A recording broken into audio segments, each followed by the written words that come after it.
কিন্তু আসার কিন্তু চেষ্টা চালাচ্ছিলেন, অতএব তারা কিন্তু সাকসেস পর্যন্ত হয়।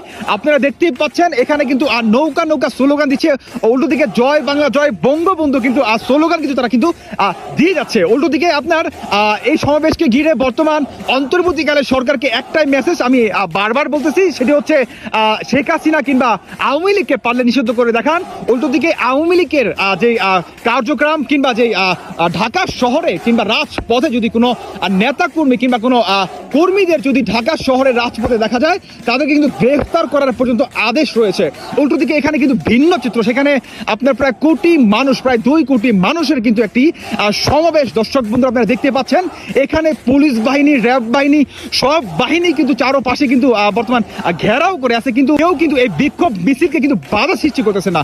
উল্টো দিকে তারা যাতে সুন্দরভাবে এই সমাবেশটি করতে পারে, এটাই কিন্তু বর্তমান এই পুলিশ প্রশাসন কিংবা আইনজীবীরা কিন্তু সেটাই চাচ্ছে।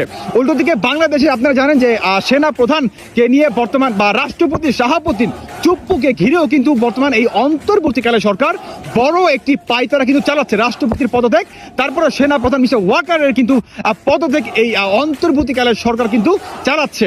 এটাকে বা সম্পূর্ণ তাদের ম্যাটোগ্লাস ডিজাইন আর রুটে দেওয়ার জন্য এই বিক্ষোভ মিছিল বা এই বিক্ষোভ সমাবেশ।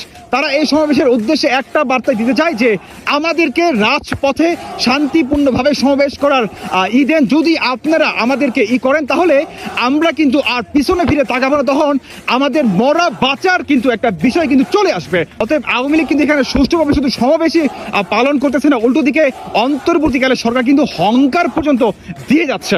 দর্শক বন্ধুরা, আপনারা কি মনে করতেছেন আওয়ামী লীগের এই বিক্ষোভ মিছিল কিংবা এই সমাবেশ কেন্দ্র করে আওয়ামী লীগ কতটুকু সাকসেস হতে পারবে?